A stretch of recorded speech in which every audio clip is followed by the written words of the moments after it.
Hello again, everyone. This is Jovan Lachey. I'm here to do the R&B Divas LA recap. I do apologize for the lateness in posting this video, but I have been extremely busy, but busy in a good way. So hopefully some positive things will be happening for me in the very near future. But remember, you can follow me on Twitter, you can follow me on Tumblr, and you also can follow me right here on YouTube at Jovan Lachey, J-O-V as in Victor, O-N-L-A-C-H-E-Y. So let's jump right into this R&B Divas LA recap. This is episode 6. This one was called Diva, the Throwdown. So the talk is still the monologues and who's in it, who's not in it, and is it still going to take place. So this episode opens up with Lil Mo. She's catching Chanté Moore and Dawn and Michel'le up on the big smackdown that happened with Kelly in last week's episode. So Michel'le, she wasn't there. You know, she only made a brief appearance in last week's episode, and she really wanted to know the real deal about what happened. So Kelly, she's not Kelly, but Chanté and Mo, they go in and they tell her exactly what happened, how Kelly was hyped, how Kelly got in Fred's face, and then how Kelly disrespected Chanté by pulling out the Timbs, pulling out the Vaseline, and telling everybody that she had a straight edge in the bag that she had there. So Dawn, she says that she's confused about what's going on, that she's getting all these different stories from all these different sides. But at the end of this particular scene, the ladies, they came to a conclusion. They really wanted Fred to direct. The ladies, meaning Dawn, not Dawn, because Dawn was not committed to the idea, but Chanté, Lil Mo, and Michel'le, they agreed that they wanted Fred to do the play because they were interested in him and they were comfortable with working directly with him. So Lil Mo and Michel'le, they're talking about, you know, a producer and what responsibilities Fred is going to have. So they liken that to working with a producer. Lil Mo, she says, who goes into the studio without a producer? But Michel'le says that she sleeps with him. That's how she gets her producers, making a joke, again alluding to the big time producers Dr. Dre and Suge Knight, with whom she has 2 children with.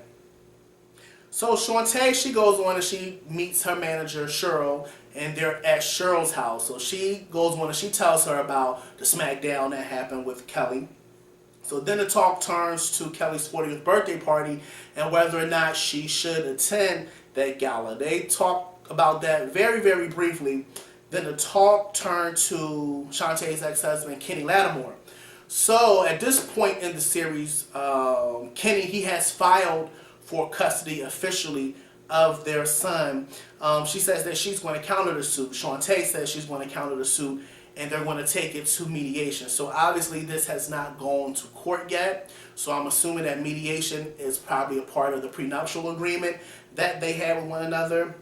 And she says hopefully that it does not go to court. Hopefully they're able to work this out with the mediator. So when you go to a mediator, it's kind of like going to a court, but everything is not officially entered, say, into the court systems, and all the information is not public. So that's a definite plus to going to mediation. That information is not going to be public and is between the parties there, but it is binding, like if you were in a court system. So Chanté is hoping that it doesn't have to go to court. So as Chanté is talking about Kenny, you can still see, I won't say bitterness, I won't say anger. I see disappointment in her or shock in her when she talks about Kenny, and she's definitely hurt about how their relationship did not work out. She says that she would rather be alone than to be with someone like Kenny. I had tweeted this after she made this statement on Wednesday's episode, and I'm like, I really do want to know what the real deal is with her and with Kenny, and why their seemingly happy marriage just totally washed out, that it was not successful. There are a lot of rumors going around about Kenny. There's also some rumors about Chanté, but the rumors about Kenny are definitely more scandalous, they're more juicy, and it's something that people want to talk about, and I personally want to find out what it is. I'm not going to repeat any of those rumors right here. If you can read between the lines, I'm quite sure that you can see what I'm trying to get at. Or if you go onto my Twitter at Jovan Lachey, you will see some of the responses that I got when I asked that question or made that statement that I want to know what really happened. And some of those responses back is exactly what I'm thinking and what a lot of people have thought and what you have heard on the radios and on other social media networks. But that's neither here nor there. Chanté get you a Iyanla Fix My Life episode with you and Kenny going there and talking about this issue and talking about these things that's happening with you all in regards to your relationship with your son. Go on, who said it? Lil Mo, I believe. She was on The Breakfast Club with Charlamagne, Angela Yee, and what's his name, DJ Envy. And she was saying that pain is a moneymaker nowadays, and she never lied about that. So go on Iyanla, Chanté, and discuss this. Go before the cameras and let us really know what's going on. And as I say in my other postings that you see on my channel, let's talk about it. I do want to talk about that because I find it interesting. I find it peculiar as to what happened with them. So let's move on and keep talking about this episode here. So Lil Mo, she goes and she meets with Fred and she lets him know one-on-one that she is Team Fred and that Chanté Moore and that Michel'le, they're also Team Fred, and they are really looking forward to moving ahead with him in directing and producing these vagina monologues or the monologues. So Mo, she concedes at this point that this project really is not about her, that is really is Kelly's project. So she too has conceded, yeah, this is Kelly's project, this is her idea, and she's a little worried about what Kelly's reaction is going to be to the one half of the ladies actually agreeing as to what happened. We don't know where Claudette stands in this whole situation because Claudette did not make not one appearance on this episode. She didn't even make a cameo in this episode, and I don't think anyone really referred to her in this episode as well. So we don't know what Claudette thinks about moving forward with Fred. So she says that to know Kelly is to love Kelly. She says she's known Kelly for a long time and that her and Kelly are friends, but that Kelly does have a big personality and that you either take that personality or you leave that personality. So she said to know her is to love her. When people say that type of person, usually someone that's not easy to deal with. Kelly Price has been in the public eye since about, 98 when she made her own debut. I mean, of course, she's been in the industry a little longer than that, but since that time in 98 when she came out with A Friend of Mine and released the Soul of a Woman album, there has always been talk that Kelly Price was a big-time diva, that she was, for lack of a better words, a bitch. So that is not a new rumor, but Kelly has just confirmed that to the 1.5 or the 2 million people that tune in to watch R&B Divas LA every week. And as I said in a previous posting about the show, Kelly has probably rubbed a lot of people the wrong way, and she has, for the worst, probably lost some fans, and she's probably really decreased her chances of increasing her fan base with people who may not be as familiar with her, particularly the younger generation. So reality TV is definitely not for everyone, and it's definitely not for Kelly Price, especially when you give the camera that much footage and you give them that type of footage to be edited to make you appear that way on television. Definitely not for everybody. So, let's see here. So, again, like I said, she was worried about it. So, she and Fred, they made a truce that they was going to work this thing out regardless of what Kelly thought. And they were going to try to just push it forward with the project here. So, Dawn and her man, Chris, from Wales, from Great Britain, they went to an adoption agency to find out what the adoption process actually entails and if they are an ideal couple for adoption. The worker told them that primarily children are adopted from the foster care system, and her boyfriend, he made some jokes. They were like, ha ha ha, little funny jokes or whatever. But the foster care worker or the adoption worker there, she didn't seem to be buying what Dawn and what her man was trying to sell to them. She was just real blunt, real dry with them in regards to the process. She just pretty much let them know, like, look, these are y'all options, and I really don't care what y'all do. So Lil Mo and her husband Phil, they go to a tattoo parlor to engage in Lil Mo's favorite pastime, or one of her favorite pastimes, which is getting tatted. She says that she usually gets tattoos when she's in pain or she's going through something, but right now she just felt like she wanted to get tatted. So as she's getting tatted, her and Phil, they're talking about their move to LA, which is confusing the hell out of me. Mo, are y'all living in LA at this point, or are you not living in LA at this point? TV1 or the producers, whoever's editing this, the editing is off on Lil Mo's storyline, because again, if you go back to the very first episode, Lil Mo and her family were already there. They were already established in LA. They had their place, and this is the second time I've pointed this out.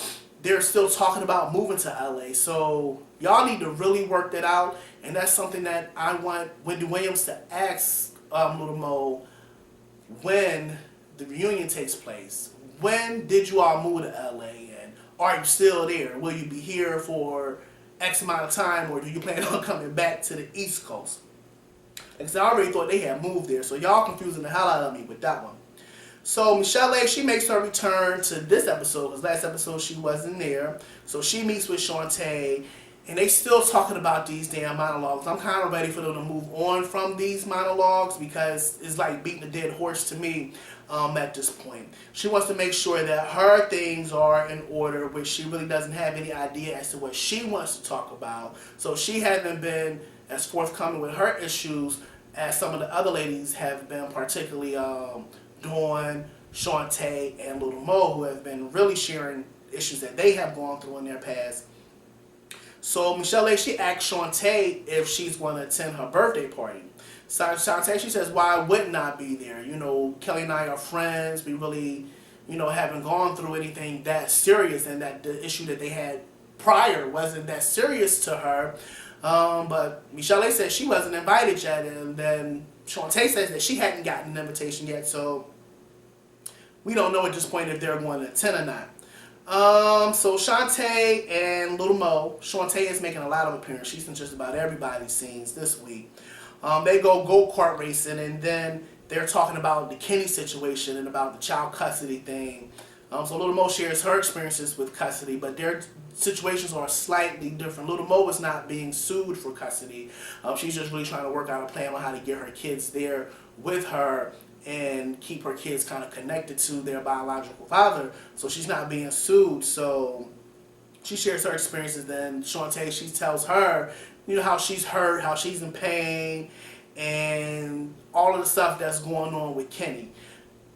It's something else with Kenny. I just don't know. She's not giving us everything about this whole situation. It's either something with Kenny, or it may be something with Chanté. So we don't know. We don't know if Chanté is a little cuckoo for Cocoa Puffs. We don't know what her mothering skills are. We don't know that. So maybe it's something like that. I don't know. All I do know is that I want to know. So do share that with us. So as they're waiting for the go-karts, the announcer comes over to the speaker. He says, your go-karts are ready. So he calls Chanté, and he says, Chanté and Cynthia. Cynthia is Lil Mo's government name, if you all didn't know that. Cynthia Loving, I believe that's her name. I'm sorry I had to put your whole government out there. But it is on her albums in the writing credit section, so it's not a big secret. That's her name. So they laughed. They had a kiki about that. So it cuts to Kelly's birthday, and there's definitely tension in the room. Kelly is sitting there fake dancing. We know she really don't dance like that. Lil Mo says that she could feel the tension in the room as Chanté walked into the club. Kelly, she gets up, she sings her thing. She says, I'm a church girl at heart. So she gets up and she sings thank you to the Lord. So, that was an amen, hallelujah moment there. Dawn, she cuts on and she says that she's continuing to explore her options in regards to, her childbirthing possibly. So she visits a holistic center.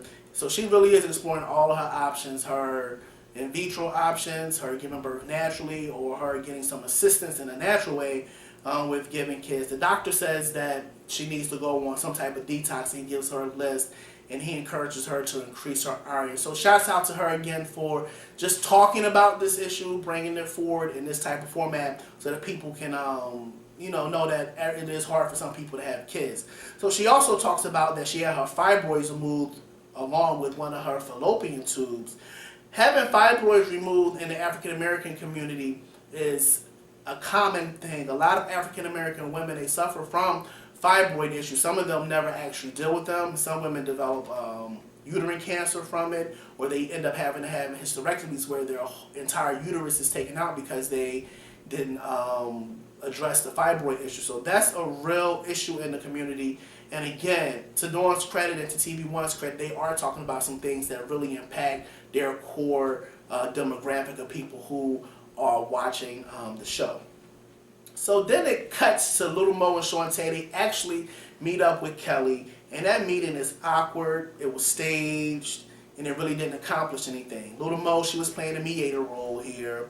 When they asked Kelly about the Tim situation, Kelly sat there and she played dumb. Like, what are you talking about? I didn't pull out no Tims. I didn't pull out some Vaseline or a razor. She's like, oh, that was props for my part in the play.